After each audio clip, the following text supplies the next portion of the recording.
on the timing and type of music being played. So that's a work in progress, but we're excited to have all of those things there. We had our final Dancing in the Streetlight concert on Friday, and it was great. Despite the dust storm that blew in, there was still a great turnout. Enjoyed coming out and dancing and being downtown.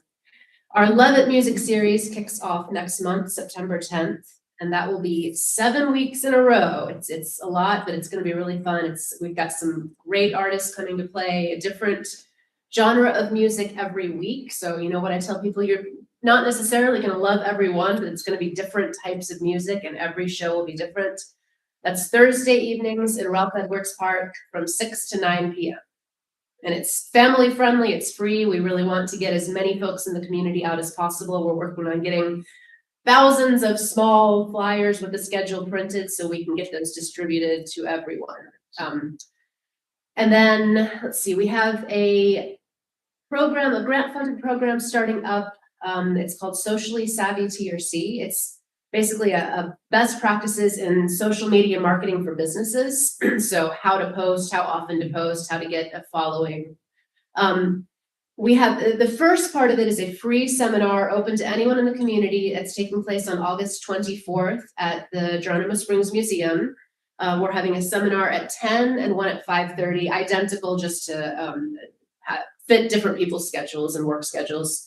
And then after that, Main Street District businesses can apply to be part of a small cohort that'll have some more intensive training. The goal of this is to get those businesses in particular to put out a lot of really good social media content going into the fall and winter tourism season, and just have downtown TRC represented well on social media with interesting things. And then we've got a bunch of other partnerships and projects going on this fall. We're working with TRC on a tree inventory and some tree trainings. We're helping support the Oktoberfest.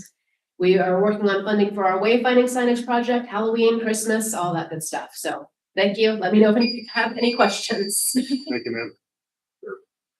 Slack it.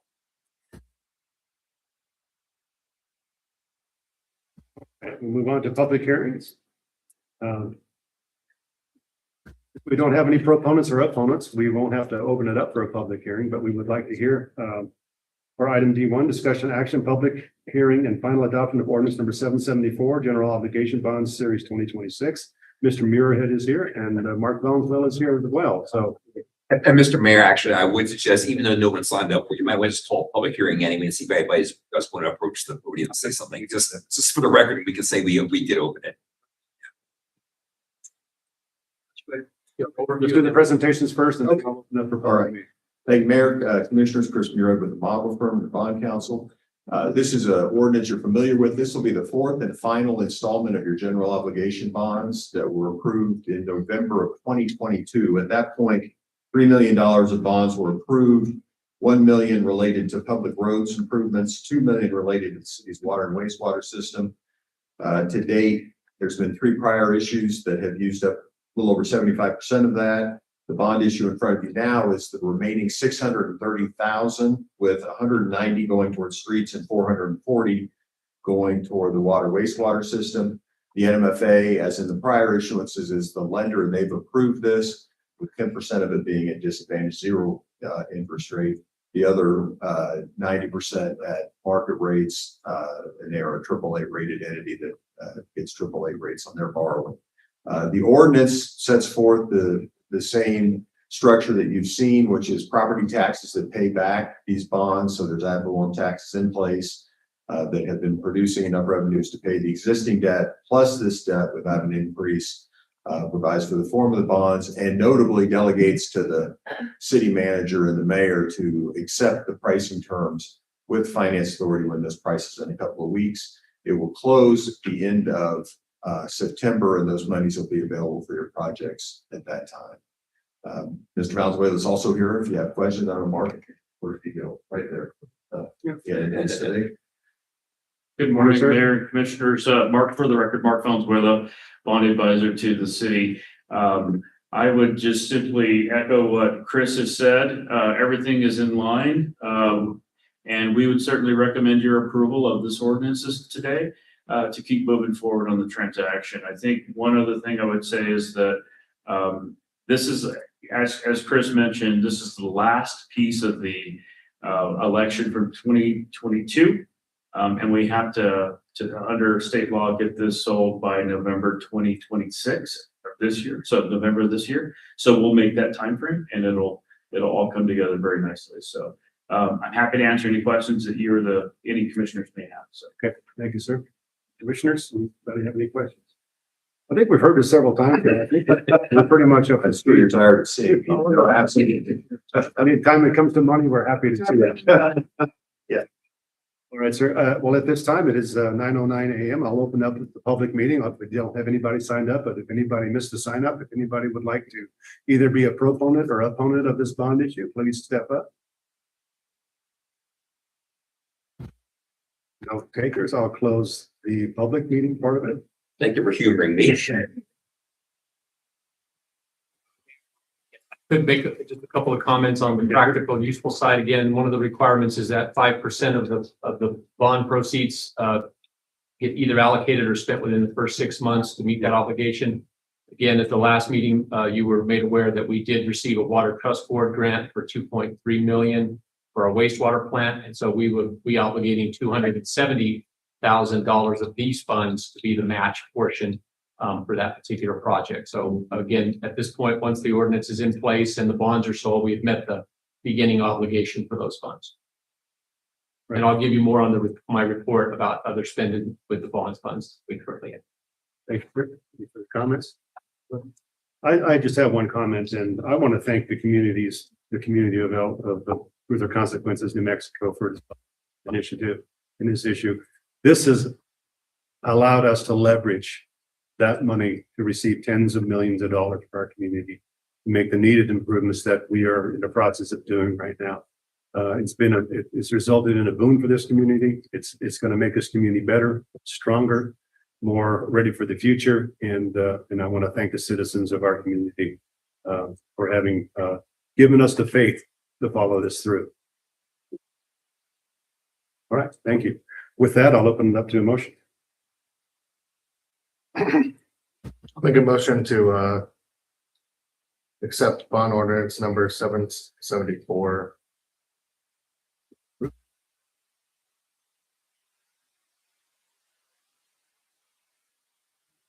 Bond ordinance number 774. I'll second the motion.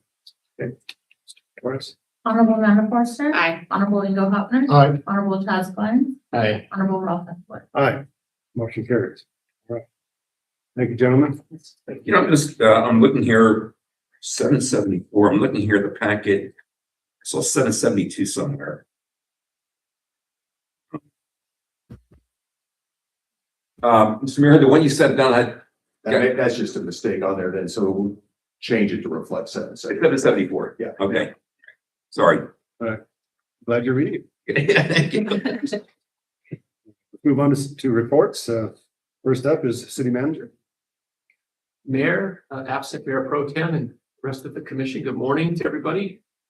Again, welcome to August. I'll keep my report kind of short. We have a new kind of structure with our department reports, so you have a few reports to hear this morning. Wanted to just brief you guys. We did receive the notice of obligation for the police department this week. So finance will finish working on the contract and get that in place. So we should be starting that project here within the next 30 days or so. So we're excited about that. Both of our water projects, as you just spoke about with the bonds, both Shovel Ready and Whiskey One, are moving along nicely. You can see some nice activity going on South Broadway. Really kudos to that construction team. They're working in a real tight corridor and they're just really moving in a methodical way and working with the business owners and making sure everybody has access. They're cleaning up properties behind them. So really want to thank that group. Likewise, Whiskey One, its primary focus is to provide us 8 pressure relief valves, but we had some water lines that had to be started around the schools. They did get those lines put in. We still have to make a connection at the elementary school, but we're working diligently with the schools. We'll perform that operation like we did at the high school, where we'll do it in the middle of the night and try to get that so that we're not disrupting the school and having to shut that down. And so we've done our best to keep that. And I want to thank that construction crew for being willing to make those accommodations. It's tough to have to come in and work at midnight till 4 a.m, but we're doing everything we can to make sure we're as least disruptive as possible. Currently, we still struggle with water leaks. Last night, when I checked the inventory, hate to call it that, but we have about 20 plus work orders in our system. Not all those work orders are necessarily leaks. We are keeping track of all the work, and we do have some meter cans and some sewer taps and those things, but we do have 20 active projects going. The water leaks in the south off of 3rd Street just continue to plague us. Every time we shut water off, turn it back on, we pop another water line in those areas. Most of them are service lines, but we are struggling with that. We did get back to a full crew. We have a full complement of employees. So again, we're in training and trying to get that done. We are working with our contractor to help us, pass and get some of those done. Talk a little bit about streets. We've been trying to get as nimble as we can on streets. First off, this morning, we're trying to finish Daniel Street. The subcontractor that was doing Foch, the paving, we went ahead and did a purchase order with them since they were right in the area to go ahead and take care of that little strip at Daniels by Bank of the Southwest and Morningstar. That was a small patch of road that was just really bad. And so we're going to get that fixed. They'll get that done by Friday. That's all set. They're shaping it today. And so we'll have Foch and Daniels done. The only 2 streets in downtown that'll need repair are the rest of McAdoo and Clancy, and then Jones Street. Both of those are scheduled for water lines in the next 2 projects. So we'll get, and we do have the funding in place to do the road work on both of those projects. So we'll get the water lines put in on both of those roads, and then we'll come back in and do, again, a mill and fill and repair some sidewalks where we can on both of those roads. So if you drive through downtown effectively in the next year, all the roads in downtown will have a resurface on them from end to end. So we're excited about that. Assistant Manager Alvarez and I met with the engineering firm to start the work on Marie Street. We've actually met with 2 engineering firms that we've asked them both to give us a proposal for the Marie Street project. Again, we have about 1.7 million that we'll spend there. We definitely are going to work on the dam part on Marie Street right off the golf course. We need to get some design work there and then see how far we can stretch repaving Marie Street. So we're excited about that. Friday morning, we'll meet with the contractors. We have a contract on our agenda today to approve with R2 for materials.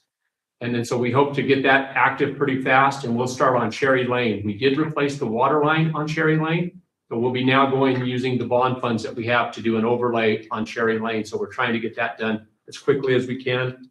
And we do have statewide price agreement quotes on Arrowhead, as well as a few other streets in Tier C. We're going to do a fog seal on Foch Street, kind of protect what we have there.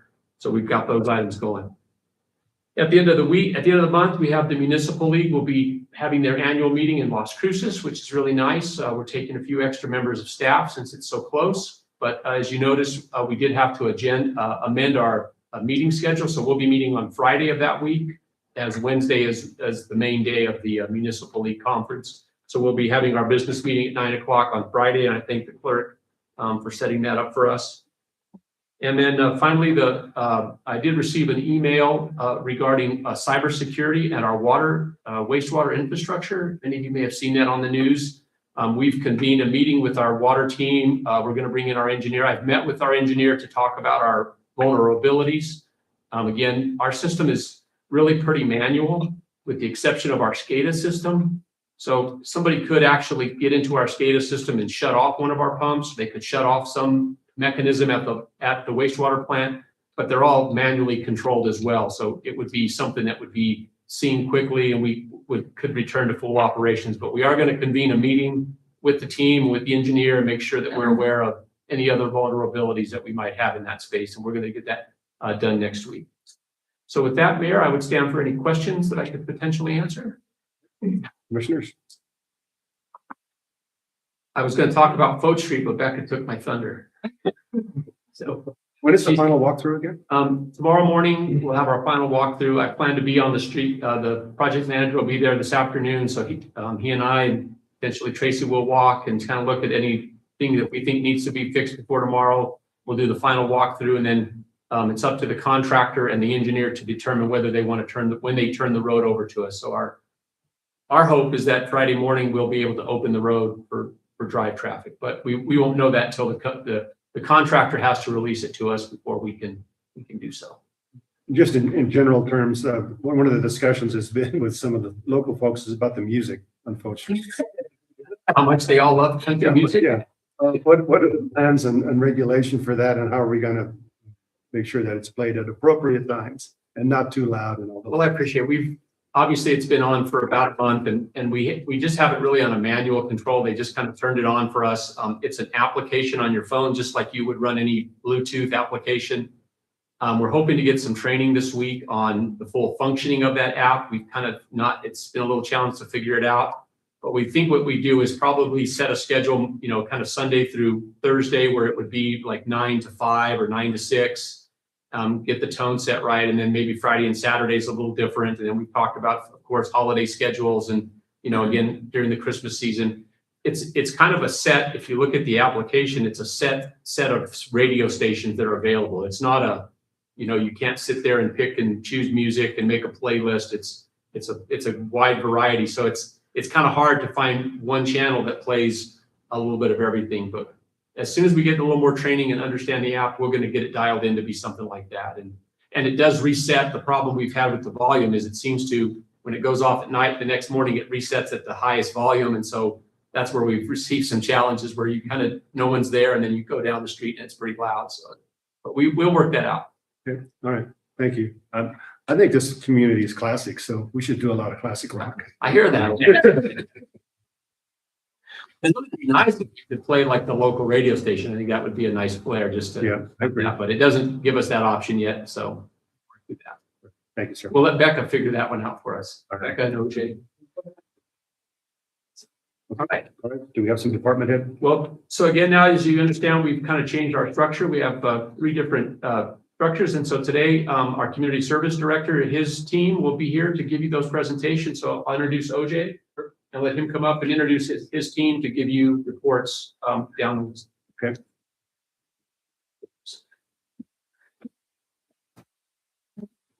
Yeah, I'll get back to him.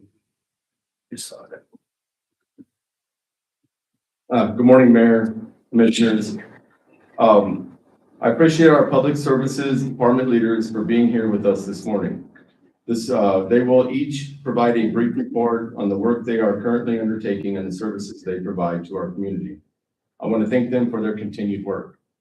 We have everyone here this morning in the public services departments, with the exception of our pool supervisor. He couldn't be here this morning, but he did prepare a report for you commissioners. City Commissioners, a brief update on how the pool season is progressing and how current operations are going.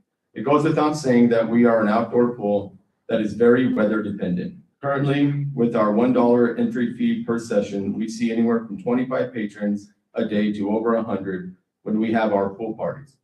We have a new computer system that enables us to track customers and our busiest usage hours. We continue to service our lap swimmers, aerobic participants, therapeutic swimmers, private programs, state programs, federal programs, and of course, our general public. We continue to book and manage pool parties on a weekly basis. The $1 fee has let us continue to see very high levels of usage every day. We currently have adequate staffing, although we have lost several lifeguards to high school and college. Keeping the chemicals correct continues to be a daily task, and we are constantly checking and adjusting the system to keep our swimmers safe. State-of-the-art standard pumps were installed that are connected to the computer system. These constantly adjust the chemical levels and are very easy to use. Operations continue to run well at the pool, and we are always open to comments and suggestions. So with that, are there any questions on the swimming pool? So with that, I'll open it up to the public service leaders.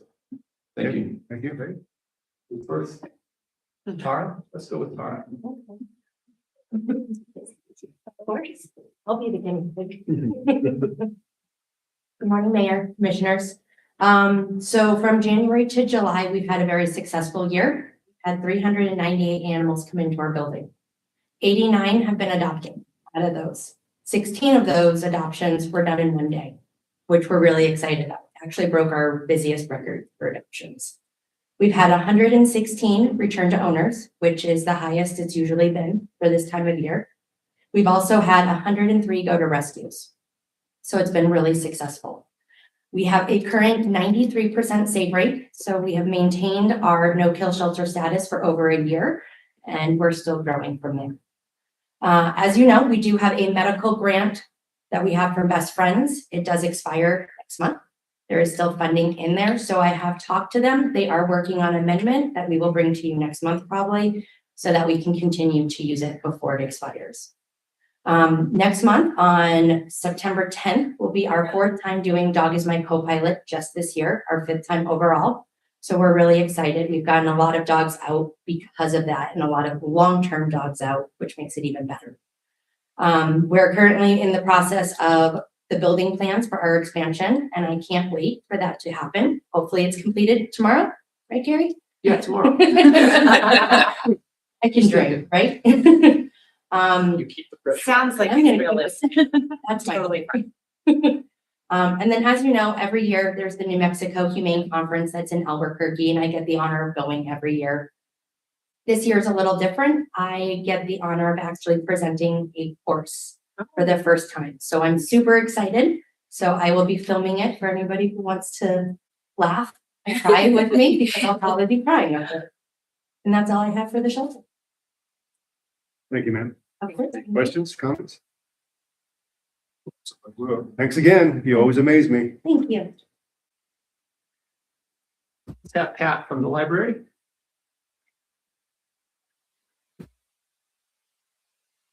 That means I have to stand down. Good morning. What do you mean? As of June 30th, 2026, the end of the fiscal year, the public library has approximately 57,472 circulating items in our collection. During fiscal year 2026, the total number of people who visited our library was 20,235. We checked out 14,718 books and other library items, issued 123 new library cards, and we added 565 new items to our circulating collection. Our Storytime, summer reading, and other programs welcomed 1,504 children and adults for crafts and story reading hours during the year. We have now added a Friday afternoon reading and discussion program at the branch for participants of any age who would like to participate. Our public computers were used in 3,029 individual sessions, averaging 1/2 hour to several hours per session. We no longer limit the length of our public computer sessions, since so many of our patrons now use their own devices, laptops, tablets, etc. And they utilize our wireless system even more than our wired net. The New Mexico State Library's annual report, which also serves as our application for continued state funding, opened on July 1st, 2026. It consists of 13 sections of questions, both state and federal, detailing the library's services to the community. This year's report is required to be completed and returned on or before August 17th. And just as a footnote, it has been returned. Its acceptance will determine our continued eligibility for the state grants and aid, as well as for our participation in the state's GO-BOND program and other government grants and assistance. And that's all I have today, if nobody has any questions. Questions, comments? Pat, could you talk a little bit about your online services? Our online, Online services? what would you like to know? Well, how can people access them? We have, the state library has set us up so we do have access to online classes. And it goes through our library to their library. You can log on one of the library's computers, your own home computer. You can sit there and log on your little telephone if you want to.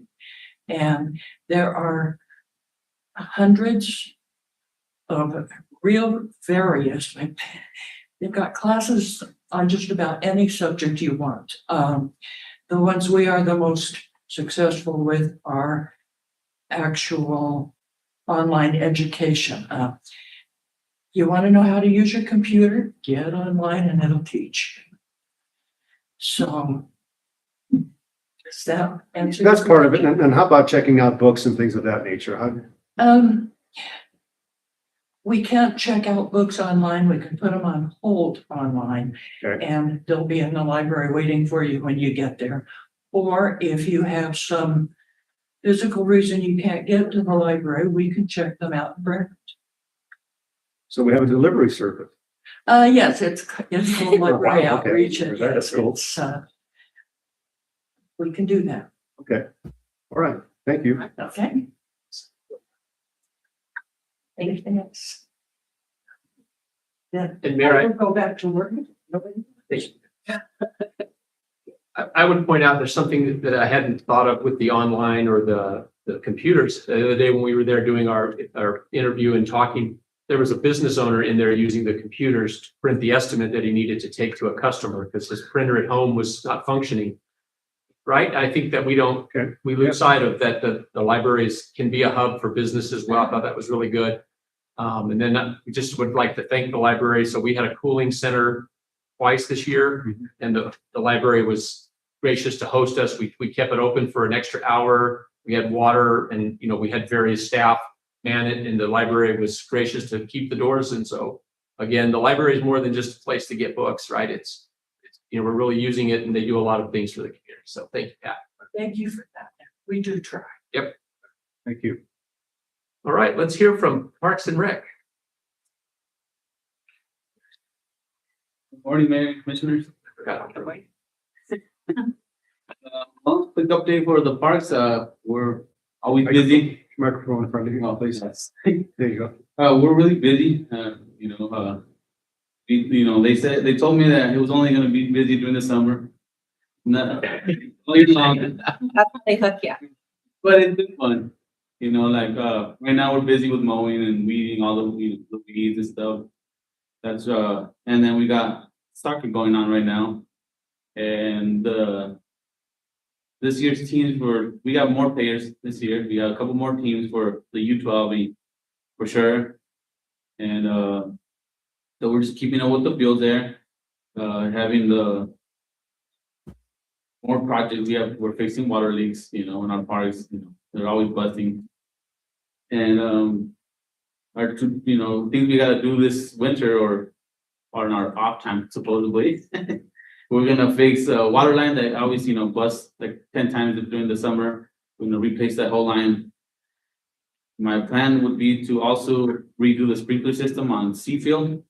Cause I don't always get full water pressure on all the grass. So I have some dry spots and, I have to over water to get water there, and then it just floods the other parts of the field. And another plan would be to rototill a field, not the whole field, just the very end of it by the outfield. Just where we don't grow any grass. We have water there. We just don't grow grass there right now. So plan is to rototill it, get compost on it. And hopefully by the spring next year, we'll have grass there. And we're also working with Pre-ORC with the tree farm that we want to be hopefully doing this, next month or so. That'd be that's on the plans right now. That's about pretty much it for us. Yeah. You have any questions? Questions? Comments? Ayfield, is that the one closest to the road? Yes, sir. And then you're talking about the outside The apron. outside edge around the. I was thinking about that the other day. And I'm thinking, well, it's always hard to grow grass there. It seems like it's been why that is, but you might consider rototilling that and making kind of an apron on the back as a warning, like a warning. Like a warning track? Like a warning track, because when Yes. people are shagging flies, they've got their eye up there, and sometimes peripheral vision, they can see that I'm getting on the ribbon close to the fence. And that's a warning that they're gonna hit the fence if they don't slow down or change some things. Yes, sir. And it would solve two things. One is that, you wouldn't have to grow grass there necessarily. And the other thing is it would protect some of your outfielders so they wouldn't run into the fence. Yes, sir, I really do agree with that too. That was supposed to be that was on the plans last year for the All-Stars tournament. But we ran short on dirt on the red dirt. after that, but that's a good, better possibility of doing. Yeah, you know, just get more keep that in mind. It's your show. I was just thinking about it the other day, and I like yeah, that. I used to shag a few flies in the outfield, and I tumbled over a fence once or twice. Yeah, well, I feel like we should like have him demonstrate that, so that we know exactly where we should. put the right- Thank you. All right, sir. Thank you.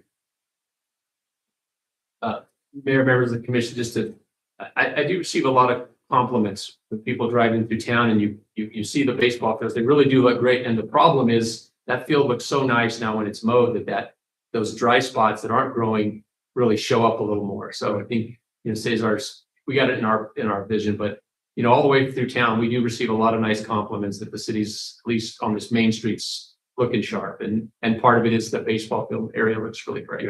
So thank you to that crew. Let's hear from the golf course. Bob? Sir. Good morning. He's gonna do some rototiller coaching, I bet. Good morning. I'm Bob Messina from the golf course. I've been there for 17 months now. And I want to circle back just for a second because there are 5 people in the room that came to our work party last June in 100-degree temperature. And we did an experiment, which was digging up all the sprinklers on fairway 1 and 2, which totaled to 35 sprinklers. And that workday changed the progress of the golf course because we got control of it that day. When we put valves on all the sprinklers, we can now actually water what we want with the pumps that we need in the space that we need. And that progress was just unbelievable. Today, we have 6 new greens that we can reliably water because we got that right. It was an experiment. We didn't know. It's a lot of work digging up sprinklers. For example, we had one hole 5, which is a par 5, 500 and some yards long. We found 30 sprinklers over the winter that were buried 3 feet deep. It's been really tough, been a difficult deal.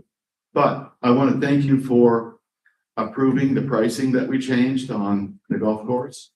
There were some changes that were made, and the intent was for those changes to go directly to the people that come down here for the winter.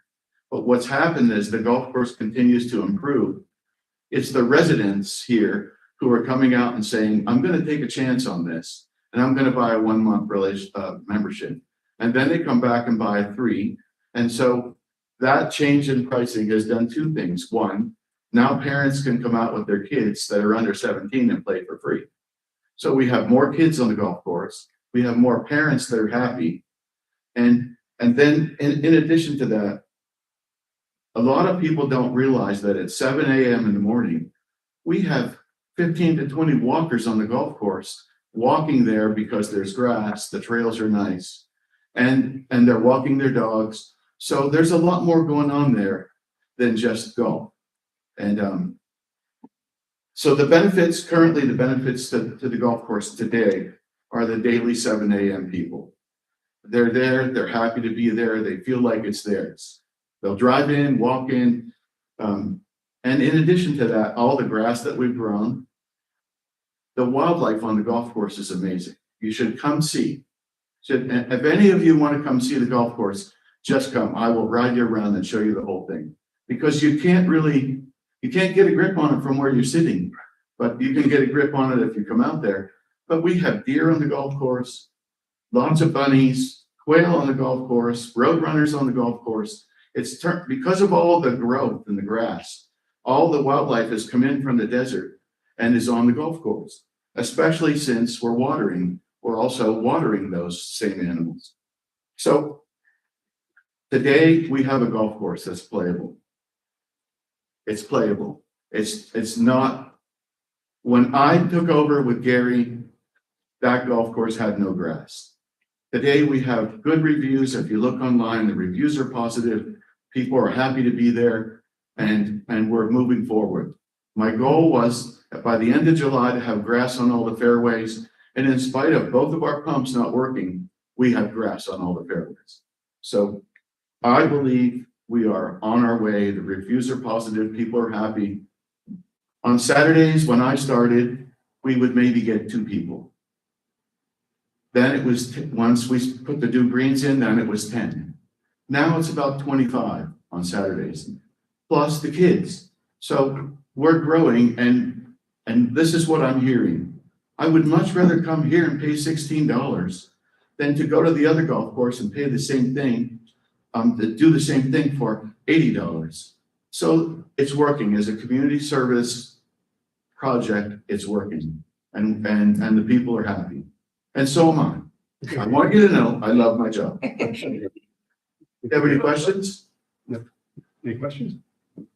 Just a comment. It's interesting that you say that there's a lot of walkers out at the golf course. Yes. You know, you can't apply for funds for golf course generally, Right. but you can apply for trails money. And if you want to consider that sometime, I'm not putting the pressure on you right now, but if you want to consider sometime applying for some trails money and do maybe a perimeter trail that wouldn't interfere with the golfers, you could improve that golf course with additional sprinklers and additional roadways for your carts and things of that nature, but make a perimeter trail of some sort out there. We do have a trail around the perimeter. It would just be a matter of doing that because when the disc golf was restructured to follow that outside trail so that there was no conflict between the golfers and the disc golfers. And not really conflict, it was more of a safety issue. Because the disc golfers weren't really watching what the golfers were doing. And they put themselves in danger. So that is already there. And at 7 a.m. when I get to work, there are people all over that golf course. It's impressive. So thank you. Yes, sir. Thank you. What I'm hearing is that you're going to be also grant writer. Okay. I'm wearing a lot of hats now. Perfect. Thank you. Thank you, sir. Mayor Pro Tem, we'll conclude, we'll hear from Tom in our. Good. He wanted to go first. Save the best for last. I guess it's stuff, please. Good morning. Good morning. First, I'd like to talk about the AC units at the animal shelter. It's been down for a while, but we do have it up and running for a short period of time. And we do have a couple of contractors to get it forward on actually getting it fixed, getting it running. I don't know, you gotta call and get back with them and find where about the quotes. And also about the Civic Center, I'd like to have some of those ACs checked out. I know I got one that's running overtime and the others they seem to be running a little warm, so we'll be about getting those checked out. And we also been busy with moving and setting up the offices for the new manager's office there at the court, getting them set up and getting that one taken care of. And also from the finance office doing some furniture for them also, and getting it squared away. We've also been trying to keep up with the weed and mowing, and we're trying to keep that going. And we're also working on the water heater. I'm trying to get that fixed for the VA museum, so they can have some hot water to wash with.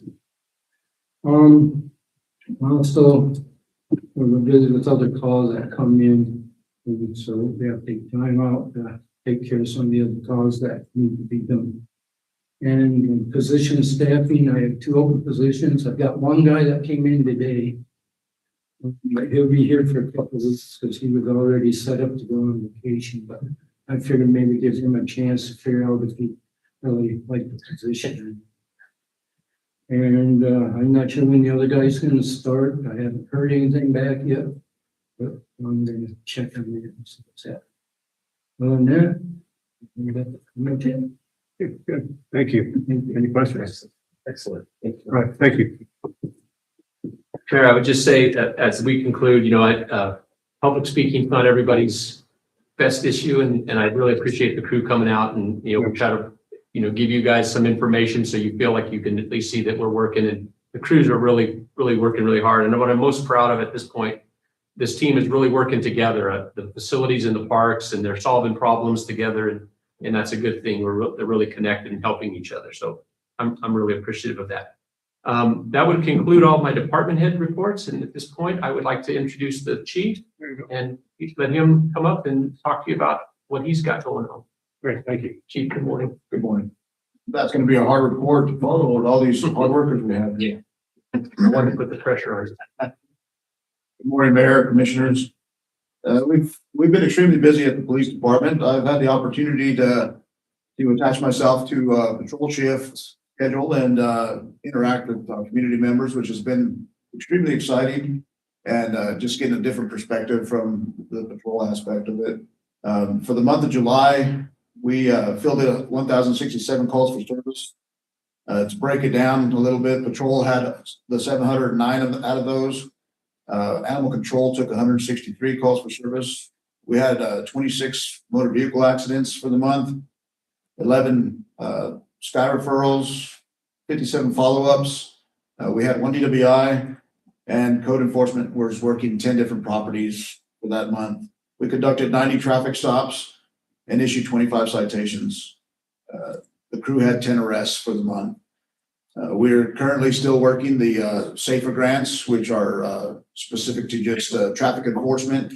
And just to reiterate to the public, like a lot of people have a misconception that we get some kind of money from citations. We really don't. No agency in New Mexico does anymore.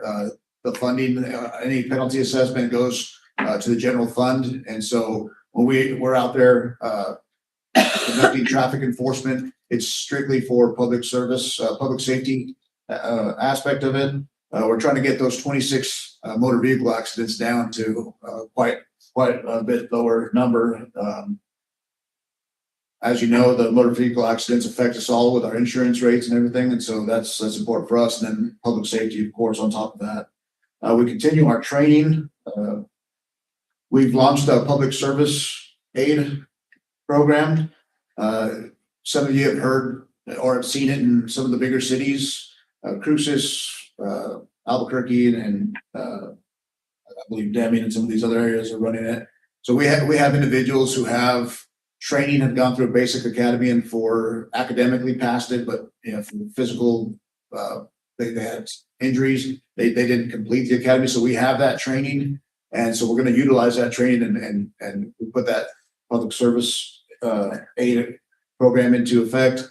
What they'll do is they'll take care of some of the lesser reports that some of the officers are having to take. So they'll take any kind of crash that's on private property that is under $600, and they'll take reports of like found property and stuff like that, which will free up officers to take the more important high priority calls for service, and in addition to be able to be out there and run traffic enforcement on regular shift, as well as the grant as well. We're working with the manager on with the process for the new PD. Got the notice of obligation, so we're moving forward with that. Continuing to fill positions. We're working on our fleet. There'll be another presentation later on in the commission meeting today where we'll go over our fleet and fleet numbers and what we're requesting, as well as a promotion for one of the, if approved, for one of the individuals inside. That'll stand for any questions you may have. Thank you. Questions, comments? Thank you. If we have any, Chief, thank you. Appreciate it. All right, let's move on to commission reports. Anybody particularly want to start? Go ahead, sir. You're up. Good morning. Summer's still in full swing, including some interesting weather we've had lately. The loops coming down was really interesting to see. At least we didn't lose any roofs this time, I guess, with that dust storm. National Night Out, dancing in the street lights, had some good turnouts. That was fun to see. I mean, people were still out there in the dancing in the street. Continued growing, and I mean, seems like it has a really solid base right now, so it's something to check out if you haven't already. Bow Street's coming along nicely. I look at it pretty much every day because I'm downtown, that 400 block of Broadway every day, Broadway to Poach. I just want to reiterate, I think the parks are looking great right now also. It's nice because I'm out there for soccer right now. Soccer season started for the kids. Current resident priorities that people are still reaching out to me when I talk to constituents are water reliability, road repairs, traffic safety, fixing leaks, potholes, dealing with gravel roads that need repaving, slowing down traffic in neighborhoods, and Copra right now is a pretty interesting topic that people are approaching me about, and just the actual leftover asphalt is degrading faster than we can keep up with it compared to just grading it over and over again. So I don't know if we have a process for that going forward. Commissioner, excuse me, what street did you say? Cobra? Copra. Okay. Copra wrapping around the Loves itself. Oh, yes, I understand. It suffered quite a bit with the construction at Love's with the heavy trucks down, especially in the lower road. Again, I just want to say I appreciate everybody who work from our boards, committees, volunteers, and city staff to keep everything moving forward. And that's all I have. Thank you. Sir. Mr. Hebner? Yeah, most things for said. I would like here, Artop was a good success. I saw people out and having fun. And here throughout the summer season, here everybody is a little bit slow. And I want still to say thank you for all the local people who, even that it is hard for everybody right now with the economy, that they still come out and support local businesses. And I would like to encourage here when we do events for everybody, but that is part of community building, that you guys come out, have fun, and just support your local businesses. And otherwise, yes, Fouch looks great, and we are looking forward to set this open. I'm hoping here at holiday seasons that we don't have to listen too much here to Christmas music. While the season starts pretty much now, 1 month is for sure the first Christmas trees are up. I hope we don't have to listen to it. Wow, humbug. Just so that we're gonna make people listen to it. And I know you're real loud on the snack setting, just so you can hear it. My heart is full. Oh. No issue. I will. What is listening to read it? Literally everything. Check them. Oh, goodness. Thank you for everybody's work. What is the words? My turn. Yes, ma'am. Thank you. I want to just say time and time again, our community just comes out full force, helping with whatever's needed. And right now there's 100 kids selling football gear. They're selling Alex Carter Memorial. That's happening September 18th and 19th, shirts for that. Popcorn sales for National History Class Day. So dig in your pockets real deep, help all these kiddos out. It goes to a good cause. But like I said, I've seen them all over Facebook, and people don't hesitate to just jump to support our community. So very thankful for where we live. Secondly, the calendar that is posted on our city website. I don't see it reflecting any of our Main Street's activities. I don't know. Does Main Street have a separate calendar that's public? We don't have a very good maintained one at this point. That is on my to-do list. Is that something that we think that maybe we could put on our city calendar? I know when I'm like going to Ruidoso this weekend, the first thing I do is pull up their city calendar to see what is happening, what events are happening there when I go. So I think we are having so many really neat events happening through Main Street that it'd be nice to maybe have this on our calendar. Tourism board does maintain the website, and they pull events from other things that they see. So that is a good one, but yeah. Okay, I think that would just be a really neat thing to have on there. And then with the Fouch Street update, if you guys want me to have access to the speakers and play music, I can do that. So just let me know. I'll be the keeper of the music. Play all the country for you. Wow. let me and Ingo have control of the. That's it. Thank you. All right, for my report, for the end of July, I got the opportunity to present for the Destination Forward grant. The grant was prepared by Gina Kelly. She did a wonderful job for our community and the LaBelle Johnson Center. And then the actual slideshow, I got a lot of help from Carrie Gaston, our PIO, put that together. I was able to present. The overall presentation was very well received. In fact, we were complimented on the presentation, so that was nice.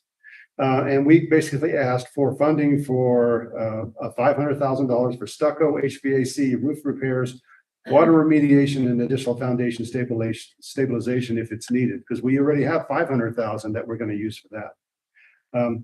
The grant itself has $16 million available.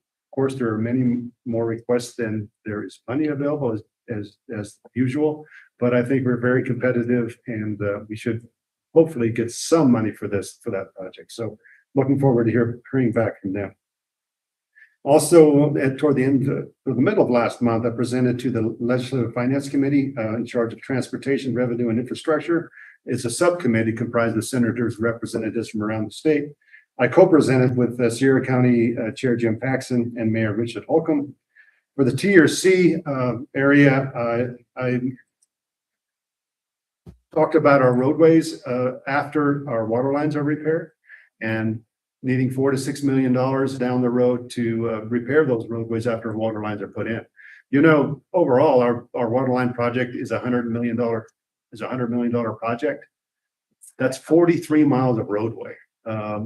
Presently, over the 5 projects we have coming, there's about 15 miles of roadway that we're going to be dealing with. We're going to need $4 to $6 million to repair those roads afterwards. When the folks come in and replace water lines, they do some spot fixing, but they don't fix the road. And so, you know, we'll figure out a constructive way to get those things done, either through Colonias or otherwise. But I did present to the Legislative Finance Committee. At least we got people listening to us, and hopefully down the road we'll have some luck in that regard. I have been working on the possibility of a disaster declaration with Representative Dow and my counterparts in Elephant Butte and Sierra County.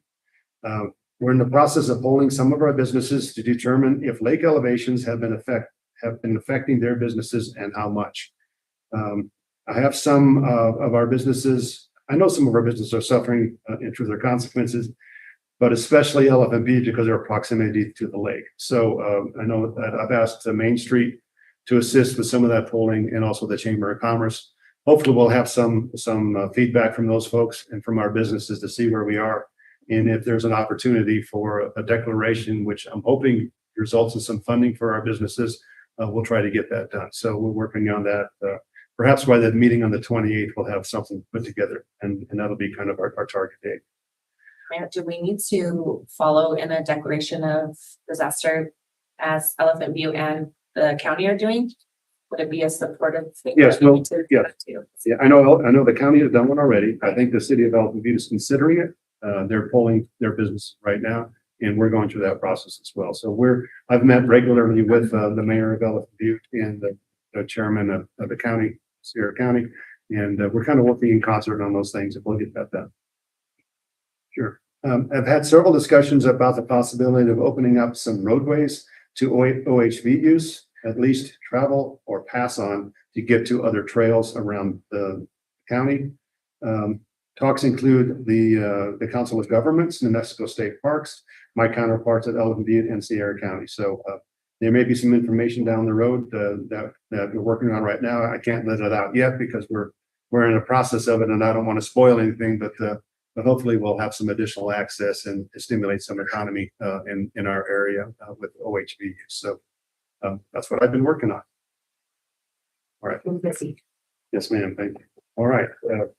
City Attorney, do you have a report for us today? Good morning. Actually, I don't have a report today, but I will just let you know that I am planning at maybe the next meeting to give an update to the public about some of the cases we worked on, some of the progress we made in resolving these matters. So I'll probably get together with St. Imagine. We'll coordinate that, and I'll bring something to you the next meeting. Thank you. Thank you, sir. All right, let's move on to consent calendar. Consent calendar consists of item F1, City Commission regular minutes for July 8th, 2026. Item 2, City Commission regular minutes for July 22nd, 2026. 6, item 3, City Commission special minutes for July 29th, 2026. To acknowledge regular Recreation Advisory Board minutes for June 1st, 2026. To acknowledge the July 2026 accounts payable and to approve the take-home vehicle form for a police department officer. Those are the items. Does anybody have any concerns or questions concerning our consent calendar? No, Mr. Mayor, make a motion to approve our consent calendar as presented. I second. I have a motion and a second. All in favor of approving the consent calendar, signify by saying aye. Aye. Any opposed? Having none, consider approved. Okay, let's move on to new business. Discussion action approval of a private street name, H. Bartu Street in Salvador. Thank you, Mayor Pro Tem, Commissioners, no Mayor Pro Tem, but so this private road access came to my attention with potential development of some parcels adjacent and accessed by the private road. And in working with the county for the addressing of those parcels, county advised to potentially assign a name to that private road so we could assign them correct addressing and meet the 911 requirements. Neither of these parcels are accessible off of Broadway, so we can't give them a Broadway address. So I reached out to the property owner of the private road, and he's agreed to submit the application to name that private road, which it's owned by Bartu Sand and Gravel. It's up there where their kind of gravel pit area is. And you guys recently approved a special use permit for one of the not a tow yard, a restoration yard, vehicle restoration yard up there. And we've recently had a conditional use permit that went through and variance requests that went through our P&Z that will be coming to you guys at the next meeting that's also off of that roadway. So in your packet, you have the request to identify that as H. Bartu Street. The purpose of the street name, it's only going to be used for the purpose of 911 addressing, emergency response, utility services. It doesn't dedicate the roadway to the public use or obligate the city to maintain it in any way. It'll remain a private road and be maintained by the property owner themselves. The adjacent property owners are in agreement with having that process. So with that, I stand for any questions. Good, thank you. Questions? That's right. Comments? Is this happening kind of throughout the county for the use of 911? I know that a lot of other people are having to change maybe names to fit what is matching in the 911 directory.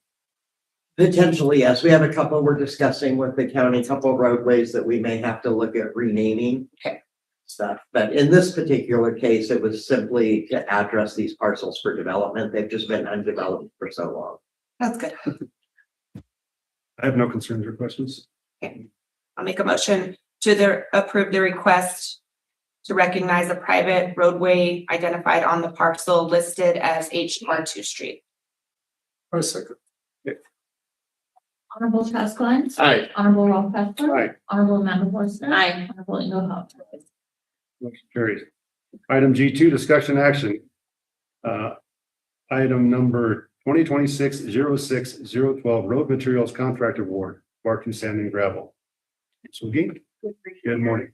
Commissioners, the city went out for bid for a road materials contract. I would like to have Carlos come up to present it so he can have more practice, and because he played a big role in getting this packet together. Yes, thank you.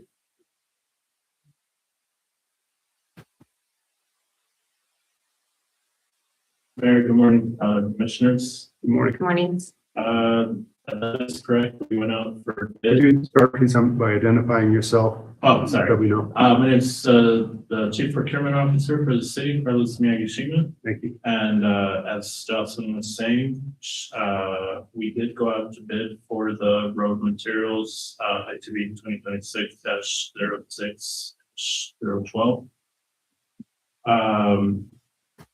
We want to award part 2 as they were the only ones that put a bid for it. And they submitted their bid part 2 and we got the pricing agreement. I believe I attached it. I know it's not the best, the one that I sent you, but I also put in a cleaner copy this morning. I hope you have it in front of you.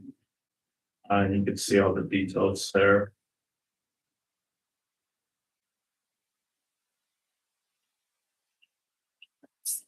Any questions? Basically, it's the sole, Yeah, I was gonna ask that. historically, it's bid bar too, because they're not a single sole source, because there's other companies surrounding us that allow for competition, so we issue the bid based on that concept.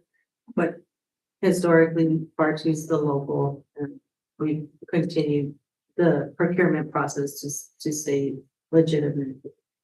So how does that bid process work? Do you contact other potential bidders, or do you do it as a shotgun approach, or how does that get done? I know we have a sole source here, but Well, that's why they're not a sole source. but we Okay. Can get other materials outside of this area.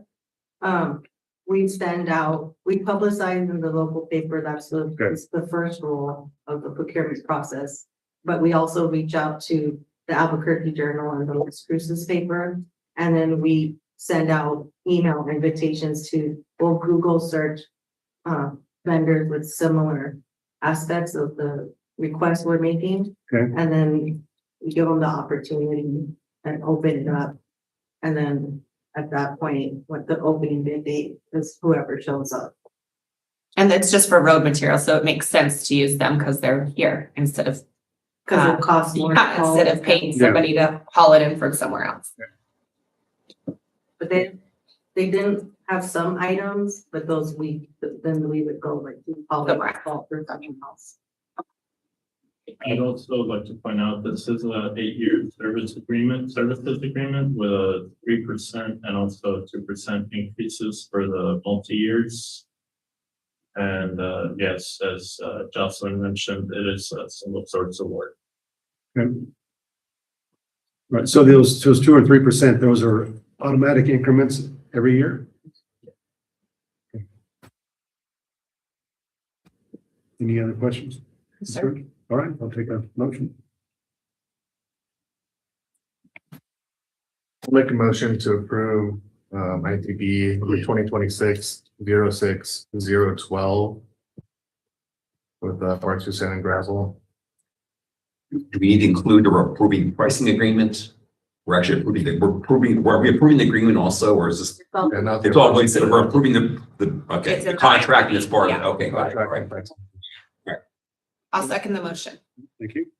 Honorable Inga Hopner. Aye. Honorable Chaz Glenn. Aye. Honorable Ralph Mishler. Aye. Honorable Amanda Forster. Aye. Motion carries. Item G3, discussion action approval of purchases 60,000 and over. Mr. Miyagashi, don't sit down yet.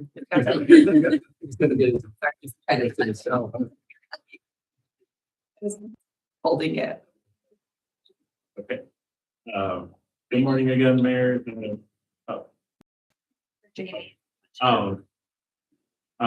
City Commissioners.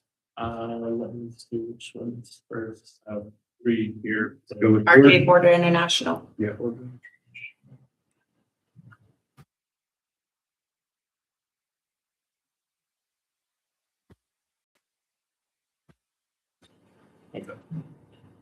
This is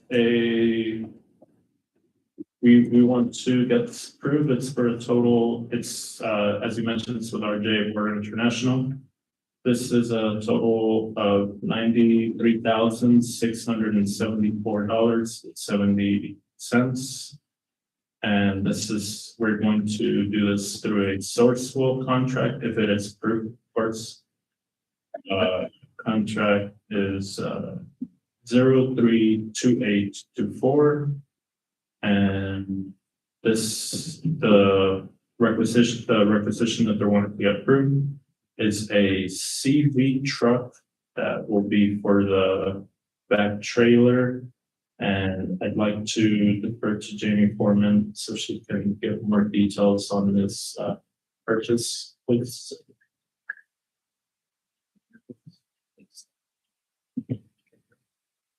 Good morning, Commissioners, Mayor. We are interested in purchasing a new vehicle for, first, this will be towing the back trailer. Right now, we have the 250 that's doing it, but it's not capacity of that trailer, so it's causing problems with the transmission and the brakes.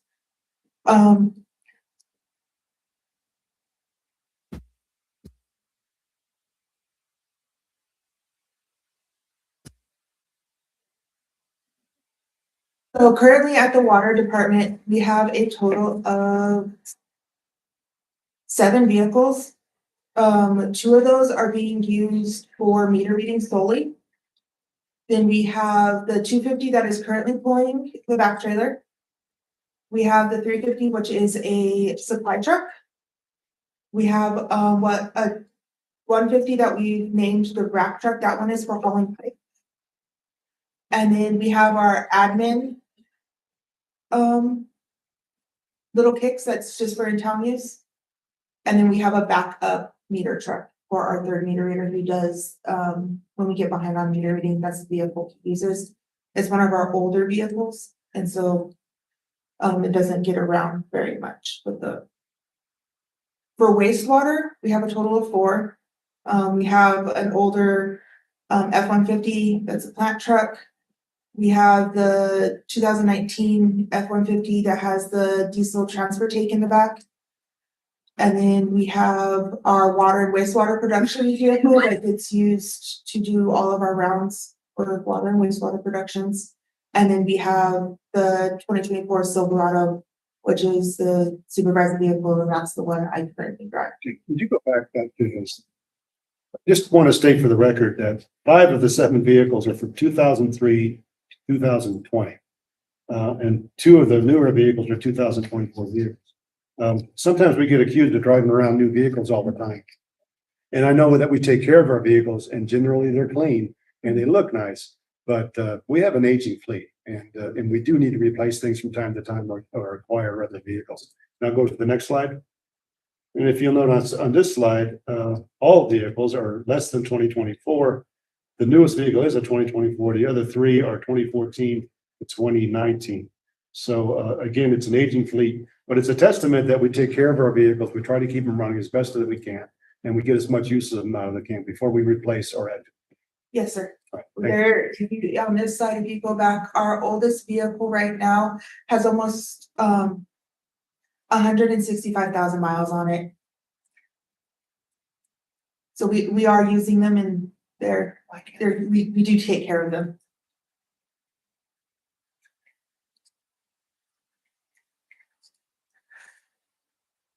Oops, sorry. So the reasoning we're looking at this new vehicle is that, like I said before, the 250 that we're currently using to haul this vehicle is not weight rated for the size of vehicle or for the size of the trailer. It's currently causing problems with the transmission, and we're going through brakes probably every 3 months just because of the pressure on the brakes. We're having to have the brakes repaired constantly on this one. It has trouble going uphills because of the transmission. So we can't get to some of the steeper leaks. It makes it a little more difficult. The 250 is rated for tow capacity at about 15,000 pounds, with the trailer being at about 17,000 pounds. And that's just loaded with water. If you add in dirt and gravel, that weight goes up significantly. The new truck that we're looking at is rated for 23,000 pounds. So it's a big jump, and it is rated to tow this back trailer. We are also having toolboxes and such attached to the flatbed. So that way it's a 1 unit. So we can have the new truck with the back trailer and then the 350, which is our current supply truck, go with our back truck. So that way we can split into 2 teams and hopefully get things done more efficiently and effectively. And this is an approximation of what that new truck will look like.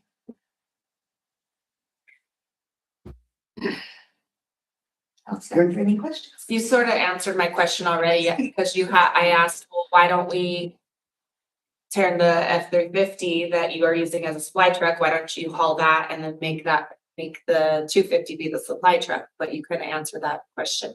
That and the 250 or the 350 it doesn't have enough with the toolboxes and the weight doesn't have enough power also to that trailer. And then was this a previously approved purchase during budget? Yes. It'll be split 50-50 between water and wastewater. Thank you. Any other questions? Yeah, motion. You know, I just actually just want to clarify one thing, and actually Gary helped me with this yesterday. So just to make sure I understood really what's happening, in the packet, there's a lengthy contract between Sourcewell and Navistar. We're not being asked to approve that. That's already, that's already been done. I guess somehow and maybe you can elaborate this further, but I guess we're all approving the purchase order with RJ Border, and I guess they're playing into using this other contract I'm referencing. That's correct. Yeah, all right. Okay, let's see if I can make that motion. I'll go ahead and make a motion to approve the PO to RJ Border International, which was recommended by the Chief Procurement Officer. Yes. I second. Does that work for you? Yeah, that's Okay. what I was thinking. Okay, thank you. Honorable Amanda Forster. Aye. Honorable Inga Hopner. Aye. Honorable Charles Glenn. Aye. Honorable Ronco. Aye. Okay, item B, Phil Longford of Raton LLC. Morning, Mayor. Good morning, City Commissioners. Bill Longford, this is a 2026 Expedition XL 4x4. It's just it's a vehicle for the police station. This is going to be a total cost for $72,886.50.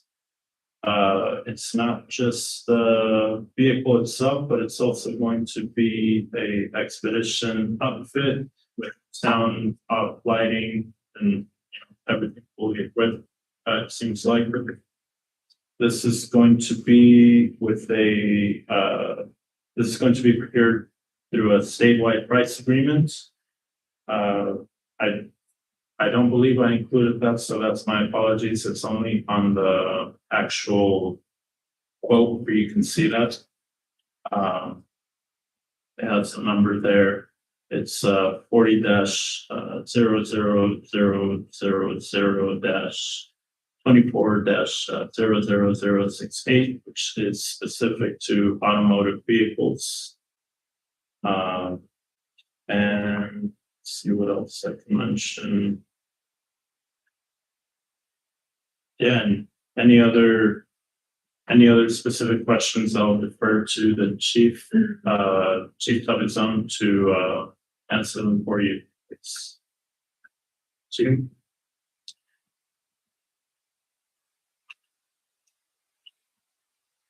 Hi, Chief. So is this an extra vehicle from your fleet? This is gonna be a brand new vehicle, yes, sir. Okay. And will you be retiring any other vehicles? Yes, sir. So I'll give a breakdown. So currently on the books, what it looks like and what we have is 30 vehicles on the books. 15 of those vehicles should be retired because of mileage and high usage. So when you look at a police vehicle versus like a streets department vehicle, our vehicles are ran hard. They're idled for long hours. So if you look at the hours, they're super high on there. And so just for an example, so the 30 vehicles is for the entire department. So if you were to retire the 15 that we have, that would leave us 15 vehicles. Then you subtract the 3 that are with codes, 2 animal control and the code vehicle. That leaves us with 12 that are within safe mileage. And so something to consider when we're responding to calls for service. We have vehicles with high mileage. It's just not the motor and the hours that we're looking at. It's also the suspension, the brakes, and everything that is associated with that. So if we're responding in an emergent manner, we could actually become a safety situation for the public as well, the motoring public. And so we currently have 2 vehicles that are on the street. One of the cadets that's up at the academy is driving a 2017 Explorer, and it's got about 220,000 miles. The last vehicles that we officially purchased as a city was in 2024. We bought 2 Durangos.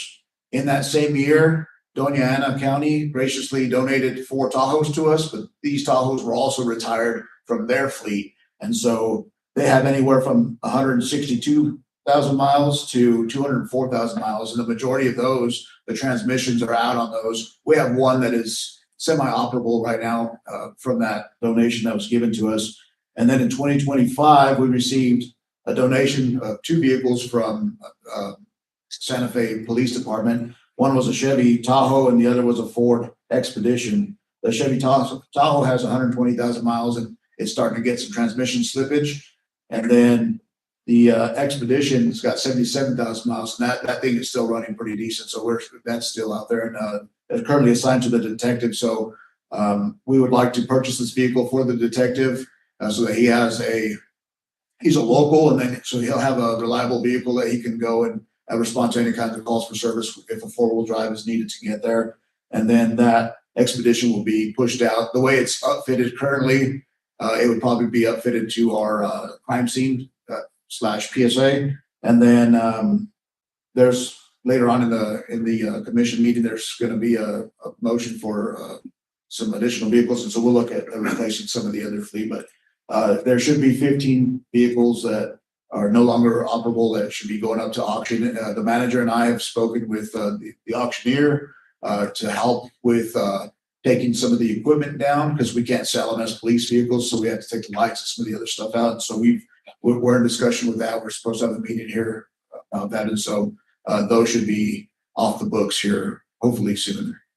Is any of that equipment you take off, is that reusable or is that antiquated? No, it's pretty antiquated, and the design of the vehicles is a little different. We were trying to see if we could put them in another, the equipment from the Tahoe into another Tahoe, and the dimensions are just slightly different. I think they do that on purpose just to get us. But yeah, they're slightly different. It wouldn't fit.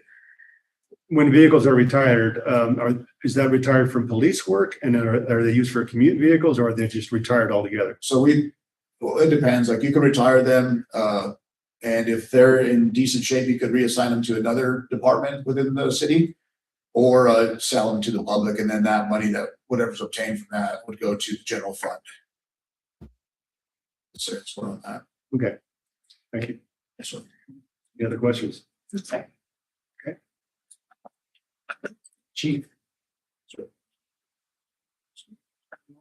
Do I have a motion? Make the motion to approve. Are we doing the requisition number?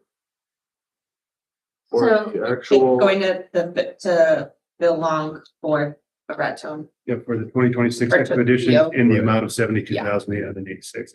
I think that would cover it. Well, I'll make that motion.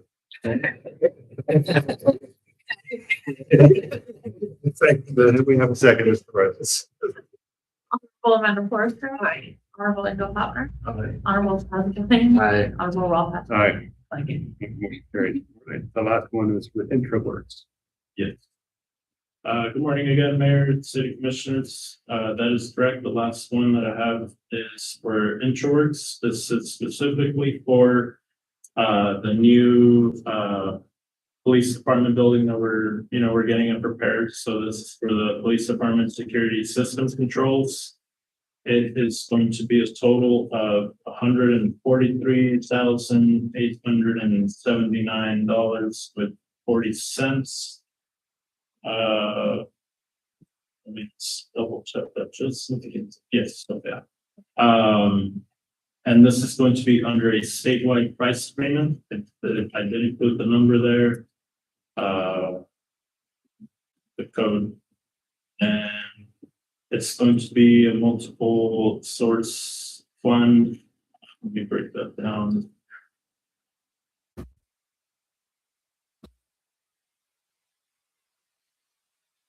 To be partly paid with the general fund as well as the GRT fund. And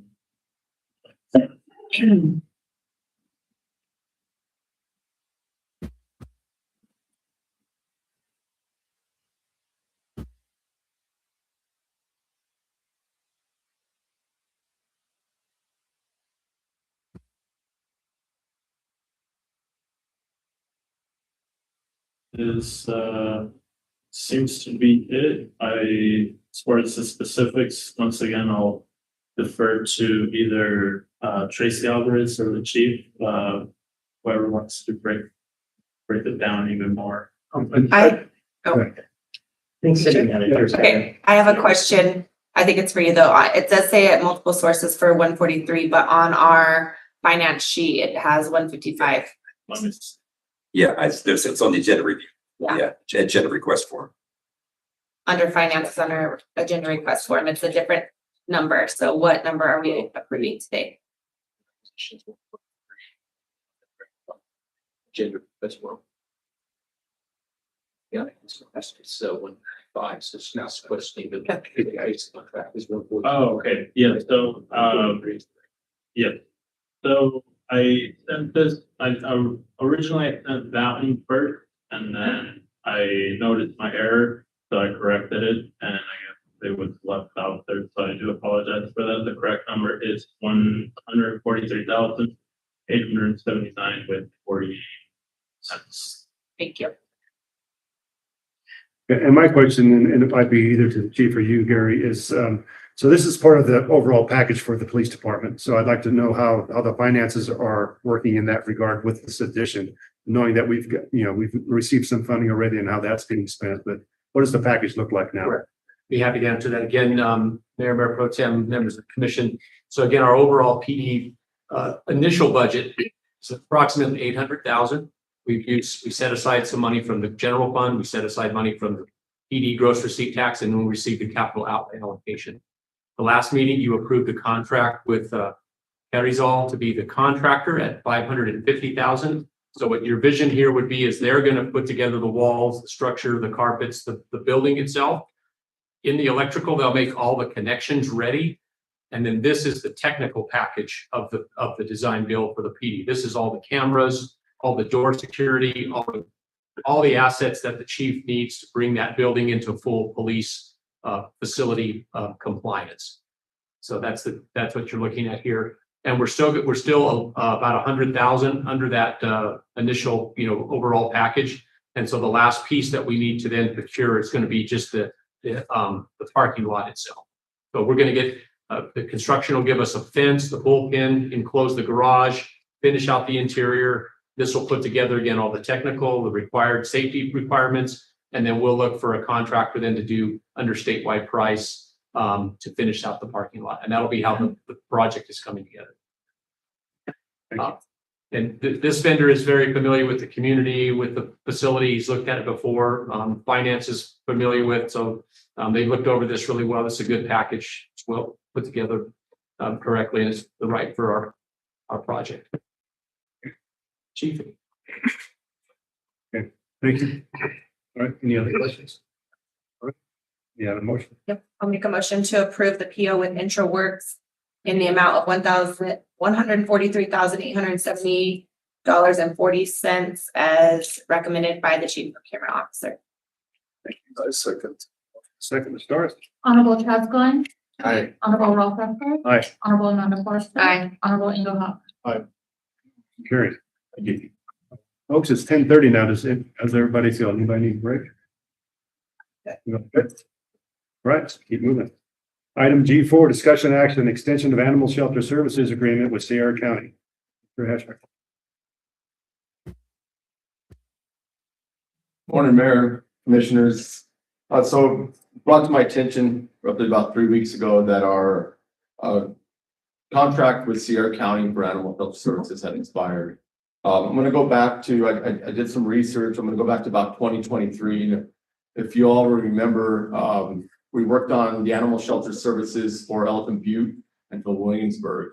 Sierra County just never got renewed. I know there was some research conducted. And so what we did was we called a meeting with the county and we told them we were going to return all the animals. We called a meeting with the county and we agreed that for the time being that we would, and it's not an extension, I apologize on the wording in the agenda request form, that we would redo a contract with the same terms, the same compensation. They would pay us $3,000 a month. That's going to buy us a little time. I'm going to work with Tara and work with the manager at Whitehead to kind of come up with, see what's reasonable as a compensation for the animal shelter. So we're here to ask for approval of this contract. So we're working under a current contract. So we're just approving an extension basically of the current contract, and then you're going to go back and reword it. Correct. That's what we've done with. He's already done that actually. Then in the back, you'll see the new contracts in there. Right? That's what I did. But yeah, that's what I'm saying. So you're staying with the one. we're approving a new one, but it's the same compensation. Right. If you look at the old one, I thought it was pretty interesting from 2018. It actually references Sierra Veterinary Services who helped run the animal shelter back in 2018. So the new contract, you know, obviously is directly with the city staff and as the city ran animal shelter. But you'll be coming back after you relook at it to match more what we've done with Elephant View. Yes, ma'am. Okay. I don't know, I like the $3,000 a month. That sounds good. What do we get from Elephant View? 1,000. Stick with this one. All right, any questions, concerns? Mayor Pro Tem, just to support OJ and again, we initially thought it would just be a small extension for 6 months, just do a simple one page. The county attorney, his thought was more just redo the contract itself versus just a small extension. He preferred that. So again, it's their deal with us. So that's why you're seeing the old contract as a new contract, and then we'll bring you another new contract. It's an extension of It's an the extension. same contract. We actually had a funny psychological argument about that. So I thought we actually but they didn't even do it that way. So yeah, that's why it's the way it is. Yes. It's all right. Either way. We're great. But we don't need to say an extension. We need to say approval of the new.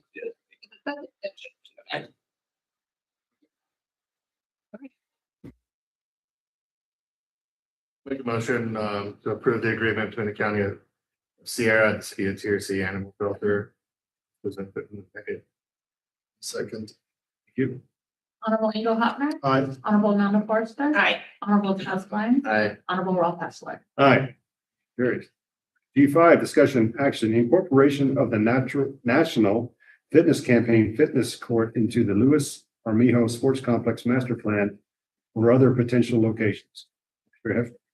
Yes, Mayor, Commissioners, I'm just going to talk a little bit about the background here. The National Fitness Campaign reaches out to me. They've reached out to me the last several years. It's been hard for me to go after this fitness court because their grant, Blue Cross Blue Shield offers a $60,000 grant. The total project costs on the new fitness court is anywhere from 200 to 300,000, you know, depending on the site and the preparation and all those things. So I've always, you know, thought it would be beneficial to our community because it's free exercise equipment, outdoor exercise equipment. I've never found a way to justify it. So I thought what we could do is put it into and incorporate it into our master plan that was commission approved a couple of years ago and use that 60,000 and then apply for another grant to offset the costs.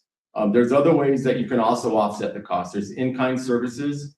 We can put a concrete slab out there. That's something that we could do internally that would help offset some of the costs. And then there's sponsorships. So if we could find sponsorships that could collaborate with us as well on some of the costs. And then we can also partner with the high school. This would be something that would be awesome next to the high school, I think.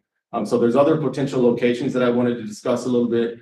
Angela's got a 3-minute video to kind of introduce what the program's about. I thought we would watch that and then maybe open it up for discussion.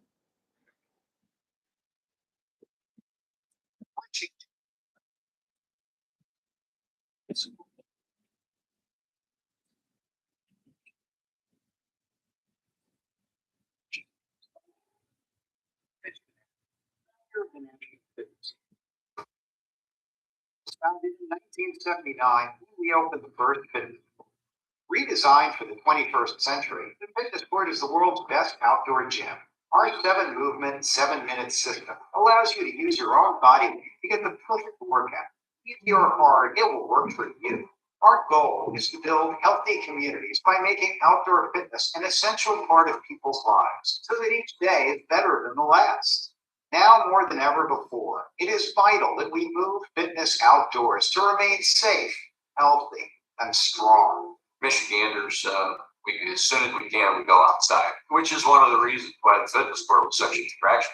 What impressed us most was their basic philosophy that they want to provide world-class fitness for free. Truly, anyone can use it, no matter what your age is, no matter what your physical fitness level is, no matter what your skills are. It is very adaptable. This fitness court is one of the best things that Citizen Joy. Thousands of certified ambassadors will be trained to deliver classes, challenges, and Part of our national fitness campaign, new programs are bringing students outdoors across America. It's your gateway to enroll in these programs. Simply scan the new digital wall with your phone to access a library of free workouts designed to optimize your experience on the fitness court. Learn the moves and take challenges as we dig across America. This year, we are thrilled to introduce Fitness Court Studio, the ultimate community wellness hub, uniting the power of yoga, Zumba, bodyweight fitness, and the arts. Fitness Court Public Art continues to grow and inspire across the country as local artists collaborate to bring beautiful, one-of-a-kind murals to life on fitness.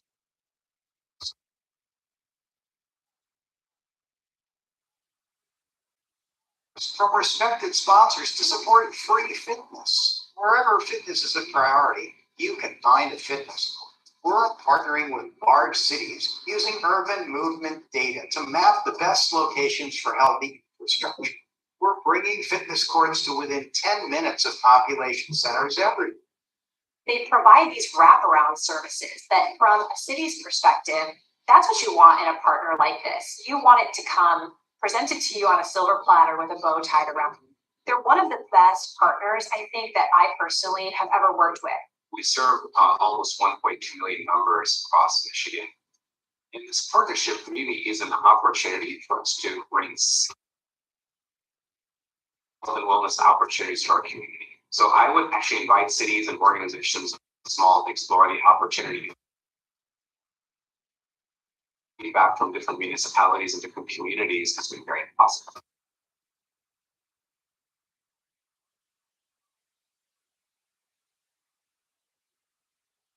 Building the largest outdoor fitness movement in the world. Join us. Let's make world-class fitness free.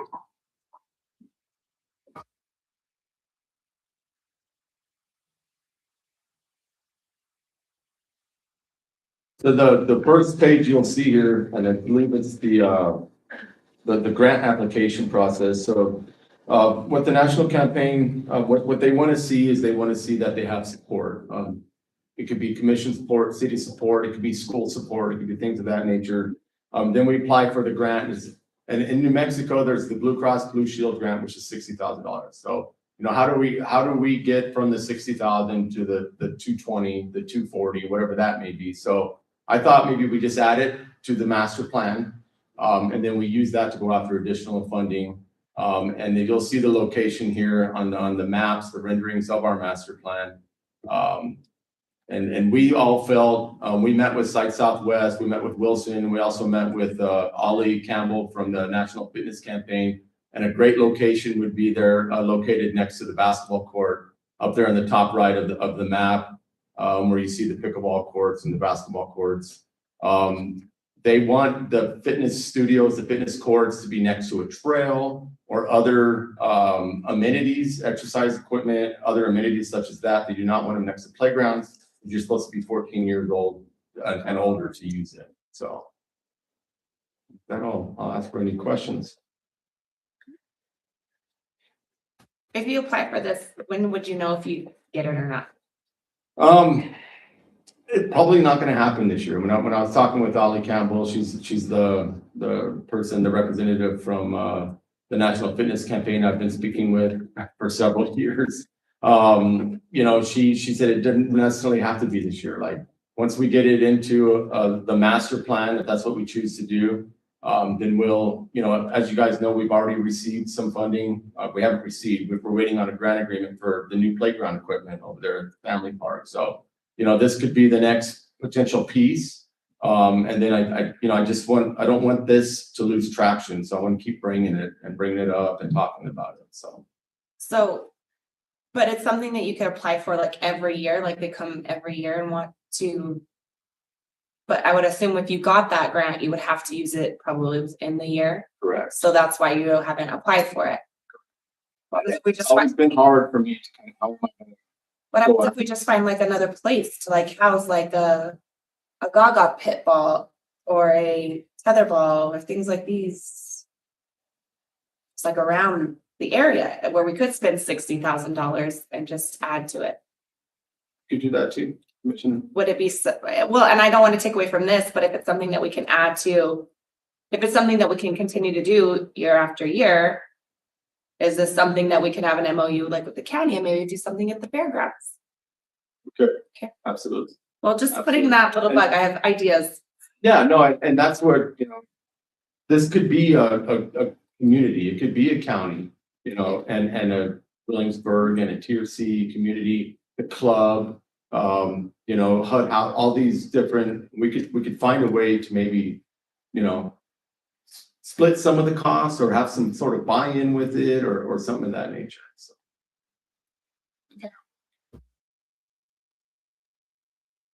So the 60,000, is that like seed money so that we can, will that open the door to apply for more grant, or is it, it's not like a match? No, it's more of what they want to see is that we have support, we're willing to move forward with it. And then we apply, and then the $60,000, we'll get the $60,000 match or a grant for it, right? Right. But they want to make sure that we're moving forward with it. So they want a commitment. And so I think the process for us would be to apply for an additional grant first and let them know. And a couple communities in New Mexico have done this. I've talked to Allie with this. They didn't have much success, but she mentioned 2 cases of it. But that doesn't mean they don't have it on a master plan, and they don't have a master plan that already funded by a quality of life grant, right? That's been approved by our commission. So I think that really strengthens our application process for these grants. So. Right. And there's other potential locations too. I think the community could benefit from this. Shade, you can order these with shade on them already to where they would come. You would have shade in that studio. I could see some of the seniors using that, the music, the fitness studio, yoga, all those things. So. Yeah, no, I think that's especially on our master plan. If it's reoccurring, like if we can apply for it every year and this isn't ready to rock and roll yet, like if there's something else we can use those, like if we can apply for it and use it elsewhere, like I would like to do something like that. So. Okay. All right. Any other comments? So. We have a move.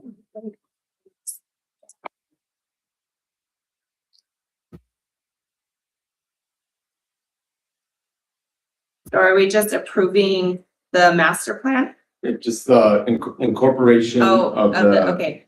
I'll make a motion to incorporate the National Fitness Campaign fitness court into the Louis Armijo Sports Complex master plan or other potential locations. And I'm assuming that's a prerequisite in order for us to go forward with the grant application, instead we have to actually take this action. Is that what I'm understanding? It is one of them. Okay. It is one of them. The other attorney, Ruben, is they want to see the commitment up front that we're gonna have some sort of buy-in with the city. So we're gonna want to apply for an additional grant first up front, and then let them know, hey, we got this, and then where's our $60,000 out, right? Okay. So. I think your motion was well stated, by the way. I'm sorry. No, I was trying to clarify what the procedure was. Okay. I do have a motion to have a second. Second. Honorable Amanda Forster. Aye. Honorable Ingo Hofner. Honorable Ralph Esper. Hi.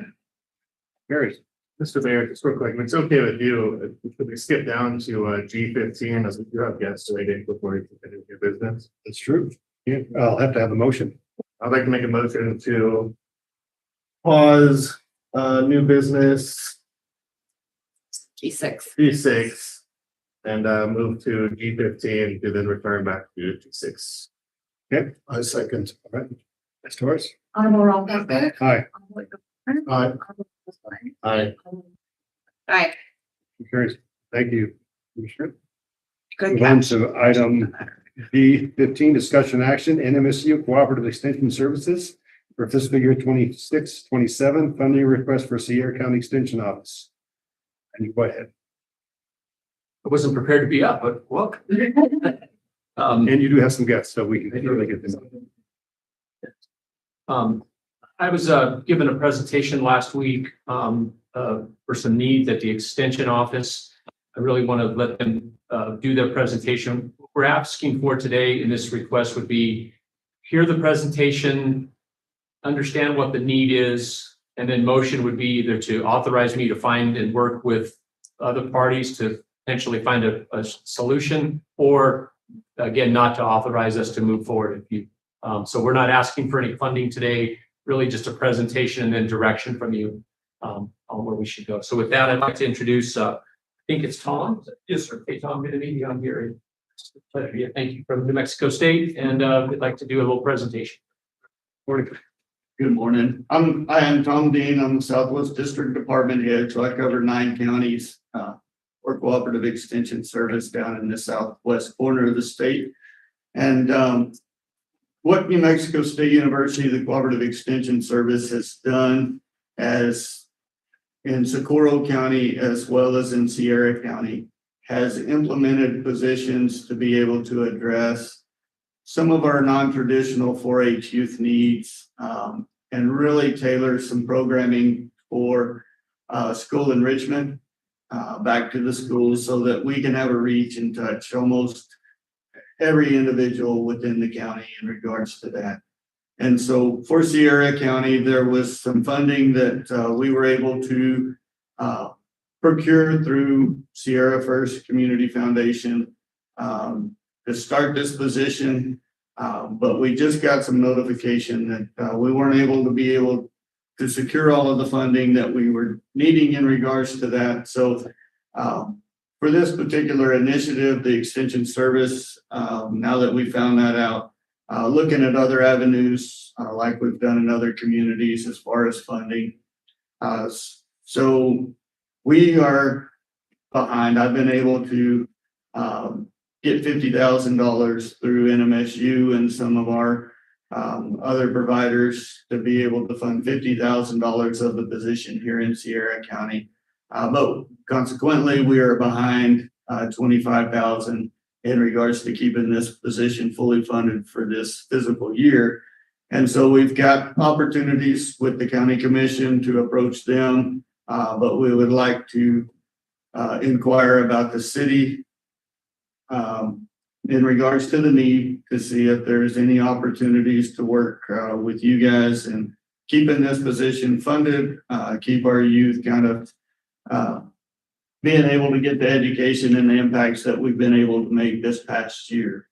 I use Socorro as kind of the model in regards to what we're doing in Sierra County because we do have a partnership with the city in Socorro as well as the county commission to fund that position up there. So there, we've got some history in terms of working with the city councils. And just for your information, the Cooperative Extension Service truly is a cooperative in the fact that we get funding. Our first third of funding for all of our county programs comes from the county. And then we supply state and federal funds to that. And so with this, that's the cooperative. So the county's already funding positions at the Cooperative Extension Service here in Sierra County.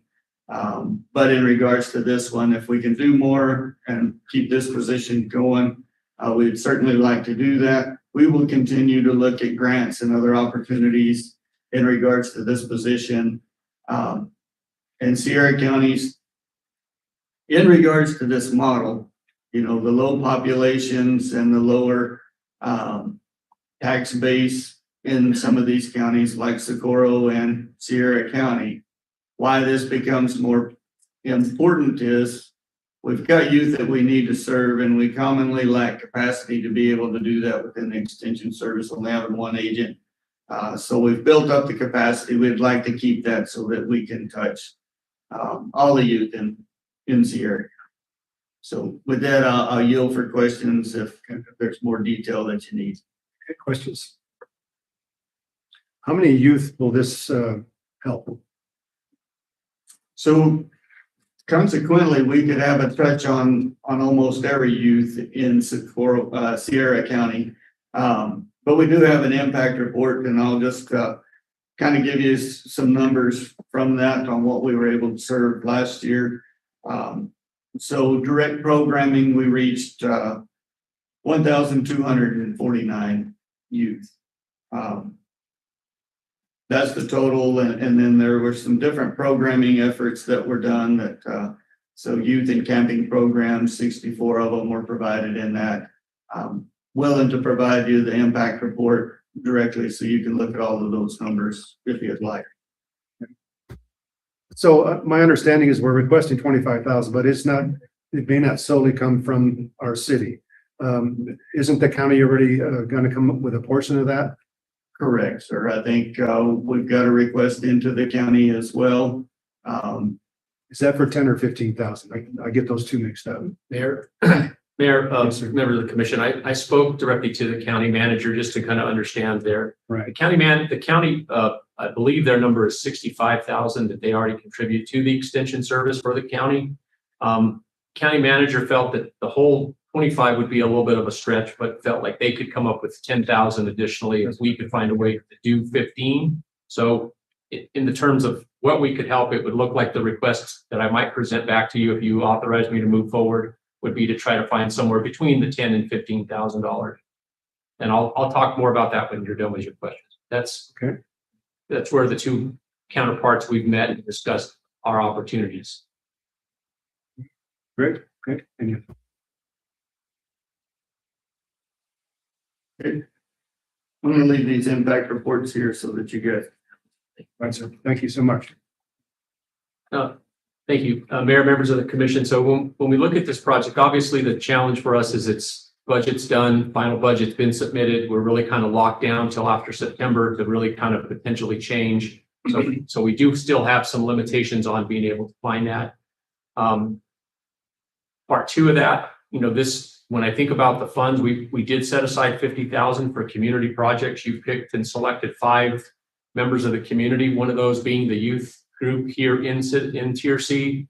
The 4-H certainly would fit that model where, we could be funding a program that does touch as many youth, agriculture being just the backbone of who we are. So it would fit some of the mission and some of the goals.